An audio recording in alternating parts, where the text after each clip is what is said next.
Hi, this is Jane Monheit. This is Charlie Daniels of the Charlie Daniels Band. Hey, it's Melissa Etheridge here. Hi, this is Jimmy Jameson of Survivor. Hi, this is Carly Simon. You're listening to The Sounds of Christmas podcast.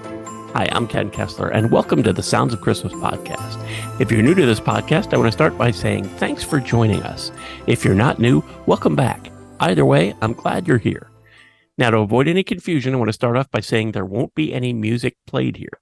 This is a place for conversation. I'll talk about Christmas music and some related topics, sometimes by myself and sometimes with guests. If you're looking for music, just go to soundsofchristmas.com and click on the tree or the player on the front page or on the Listen Now page. We play the best variety of Christmas music all year long. Well, except in October, when we play the best variety of Halloween music. Very excited to have David Lanz back with us on the Sounds of Christmas podcast. Hi, David. Hey, Ken. Merry Christmas, and I guess we can say Happy New Year. We're still a ways away, but yeah, it's getting close to that time of year. It is, and I appreciate the sentiments. Merry Christmas and Happy New Year to you too. For those who don't know or didn't hear David last time he was on, David is known as the pioneer of New Age music, though, and I love this, that you refer to it, or at least used to refer to it, as heavy mellow. Yeah, tongue in cheek. Yeah, I love that. And then we talked last year about some Christmas singles that you and Kristin Amarie did. And since then, you guys have been busy. Ave Maria came out in early 2023. That's right, isn't it?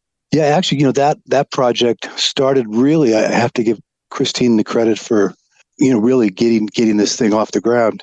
She had always loved Ave Maria. There's many classical versions of it, Schubert and Bach, and some beautiful arrangements. But we thought, well, let's do our own. So she took the lyric, the Italian text, and we fashioned a new song around it. And we called in a boy soprano, Luca Bergnoli, who's just great, and Kurt Bester, an arranger, and put it all together, and I think it turned out beautifully. Yeah, I think so too. It's terrific. I know that you've been doing this for a while, so maybe this doesn't apply. But does it ever seem daunting to record something like Ave Maria that has been so many of the greats have recorded their versions? Is it ever? Do you ever feel that? That's a good question. No, I was just inspired because, many greats had kind of trodden the ground and walked that path. I felt, this, in a way, it was kind of like, I guess that you could consider it a challenge. And we wanted to make sure we wanted it to be, a really beautiful statement. So I think more than being daunted, it really was a challenge that lifted us up to to be inspired to do something really, really good. And then is Caruso, was that the next thing you guys released? Yes, actually, well, around the same time we did Ave Maria, we had the idea to continue in that vein, and we began, at least temporarily, working on Gloria in Excelsis Deo, which was something we released not long ago. But we saved it because we knew we wanted that to be released closer to this time of year. Right. But Caruso was, I'm not sure, I'm sure some American people know Caruso, but it's a huge staple in Italy. Many, many people have done it, Pavarotti and Andrea Bocelli, and there's a really long list of great tenors and singers that have taken it on. It's a beautiful piece, and it was written in the 80s. And again, Kristin had this idea that she wanted, this song was one of those songs that she'd always thought would make a great cover. And we were working with John Risen, who we did a collaboration with last year on Mary Did You Know? And John is a great tenor, and so he was very excited to do it as a duet. So that was the second single that we released And again, with the team was Christine and I, and we worked with John, and then we brought Kurt Bester in, and Kurt did a fabulous job with an orchestral arrangement. So really happy with how that piece turned out, and it's already done really, really well in Italy. There's an Italian playlist that lists the composers that wrote the piece, and it's his playlist. And I think we've worked our way. We started at the bottom. I think we're halfway up the chart on. So it's been very well received in Italy. Wow, that's got to feel good, especially for Christine who pushed you. I guess, if that's the right word, to that was just her egging us on to go in a certain direction, and and her sensibilities have been right on. Was it her idea to do Gloria as well? Yes, for starters, those two pieces, Ave Maria and Gloria. And then there's a third piece that we haven't talked about, Padre Nostro. Again, Italian text, and Padre Nostro is the Lord's Prayer in Italian. And I think Ave Maria actually is more Latin, but the Gloria and Padre Nostro were definitely Italian. And we're going to do a couple different versions of Padre Nostro. And the first one that we've completed with Cameron Stone, just a great cellist. He's kind of well known for kind of being a big part of the Game of Thrones musical backing group.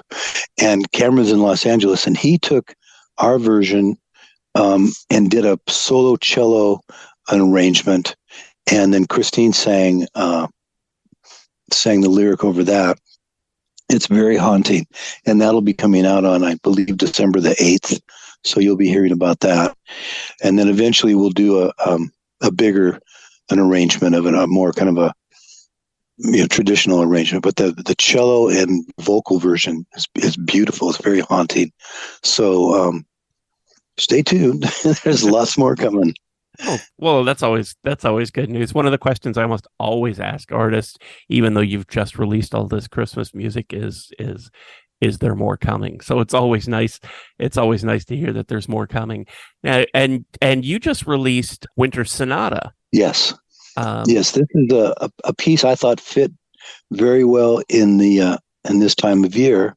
The title kind of says it all, but and it really has that kind of introspective feeling. I think that the holidays, or at least winter, to tell you the truth, Ken, I wasn't really trying to do a Christmas song or a holiday song, but really I was just trying to capture kind of the essence of winter and those kinds of feelings.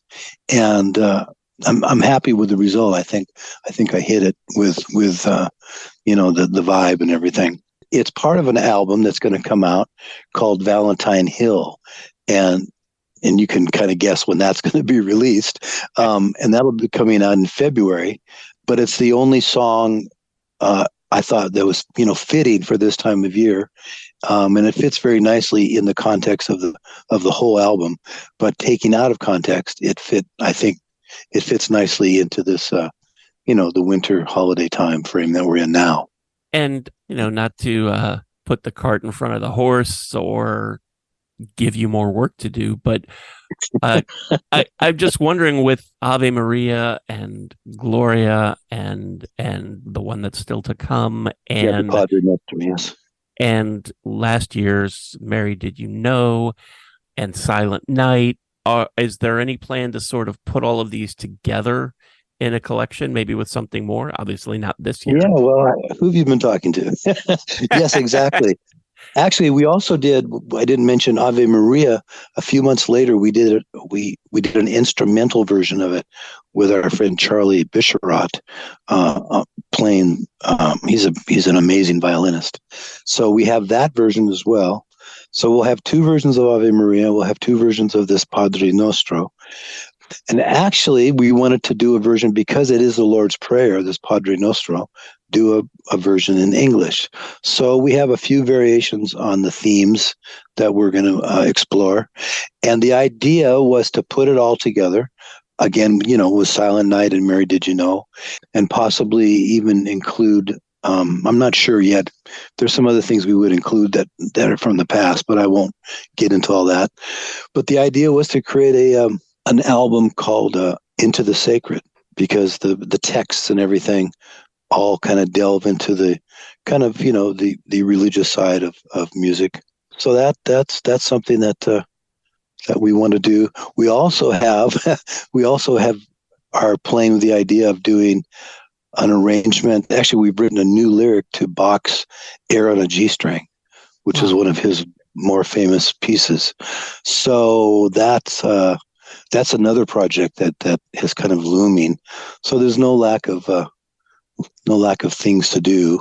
But meanwhile, come February, actually January, I'm going to keep releasing singles from the Valentine Hill album, and then the album will come out, and that's it's kind of my first solo piano record in a couple of years, and I'm very excited to kind of get that back out there. And I know I have a lot of piano fans who are waiting for that. So we're dancing as fast as we can. Yeah.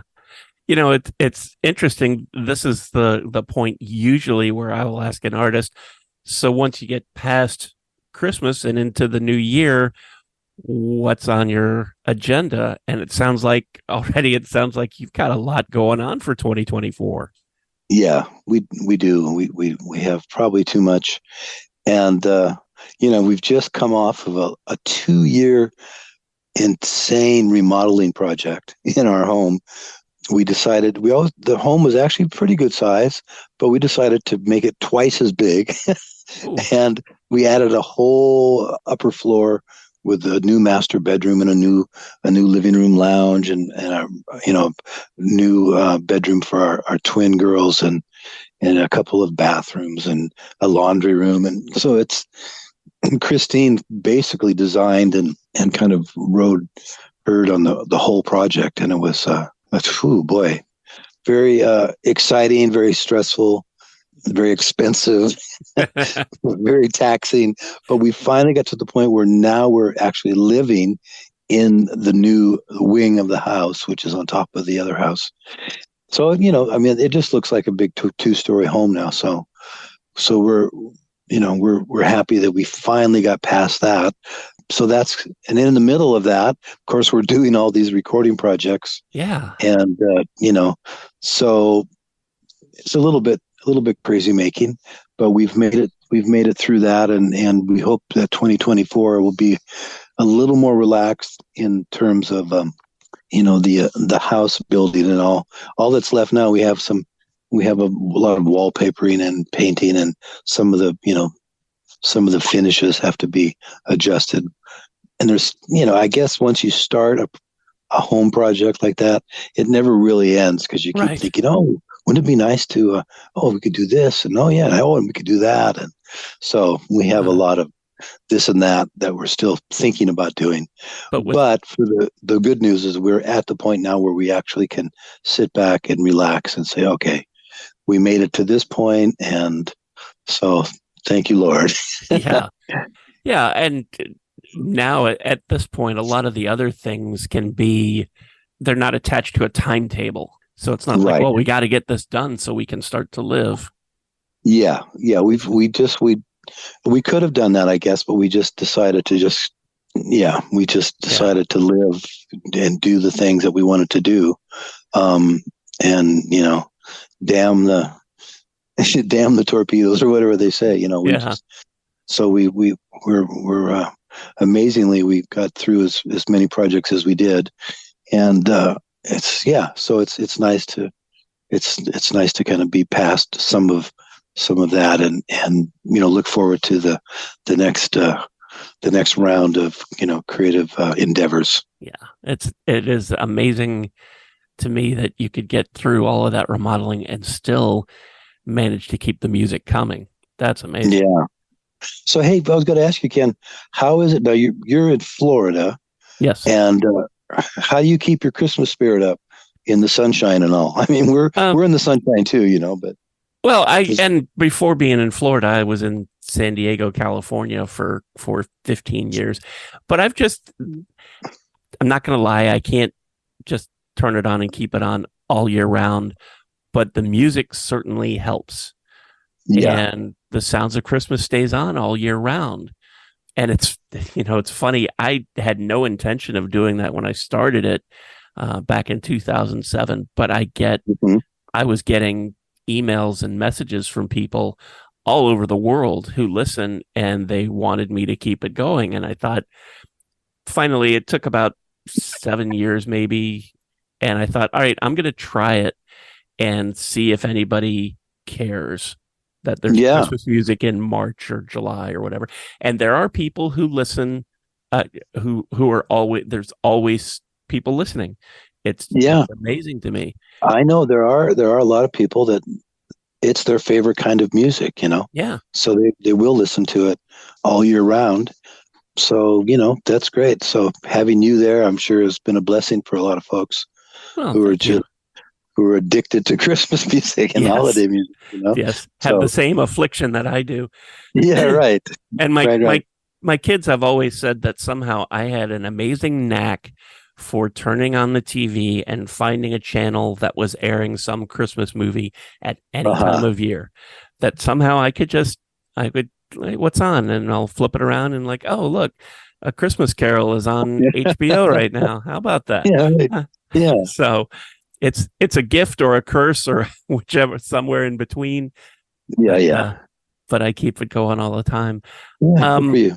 What's the best way to keep up with you and with Kristin? Is it through your websites or social media or? Yeah. Well, I mean, we try to keep our websites up to date. And now we both have YouTube channels, and there's a lot of content there.